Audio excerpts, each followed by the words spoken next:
The following Vort is based on a piece of a Sikha, a sermon from the Lubavitch Rebbe on Parshas Vayigash of the year 5725 or 1964. The pasuk says, "Vayipol al tzavrei Binyamin achiv, vayev uBinyamin bacha al tzavarav." That Yosef and he fell on his brother Binyamin's neck and wept, and Binyamin wept on his neck.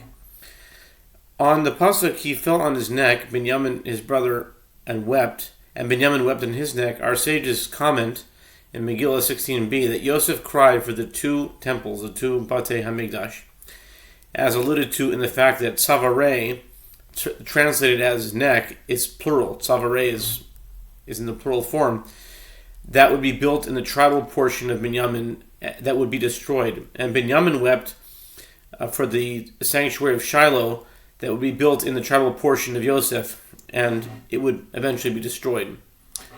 The Midrash explains why the neck is used as an analogy for the Beis Hamikdash. In its interpretation of the verse, your neck is like the Tower of David. Just as the neck is at the top of a person's body, so too the Beis Hamikdash is located at the top of the world. The expression "at the top of the world" is not, however, to be interpreted as meaning the highest point in the world. For our sages comment on the verse, "He shall dwell between his shoulders," the Beis Hamikdash is 23 cubits lower than the spring of Etam. Just as a person's neck, though at a high point on his body, is slightly lower than his head. On the contrary, it was said, "Let us descend a drop," for it is written, "He shall dwell between his shoulders." On the surface, the question arises, what is the advantage and the attraction of not being at the highest point? If there is no advantage in height, why do our sages teach that the Beis Hamikdash is located at the top of the world? And if height is a positive quality, as it appears from our sages' statement, seemingly whatever is higher is more attractive and of a higher quality. What then is the reason that the Beis Hamikdash is 23 cubits lower than the stream of Etam?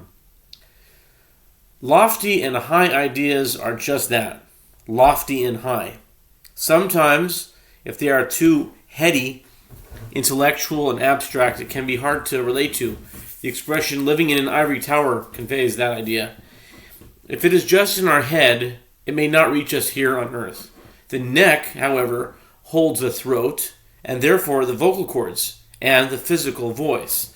This is where the mental world comes into contact with our physical plane, where mental ideas materialize into physical sounds. Perhaps this is why the neck is used as an analogy for the Beis Hamikdash, which is high up, but a little lower, so that it can be relatable. The Beis Hamikdash was holy and lofty indeed, but it dealt with real down-to-earth things like sacrifices for atonement for sins, a menorah for light, and the showbread as a symbol of sustenance. This might also be in part the message that was given by Joseph and Benjamin when they embraced and wept on each other's necks. May we all be able to find down-to-earth practical meaning that comes from spiritually high and lofty ideas. Have a great Shabbos.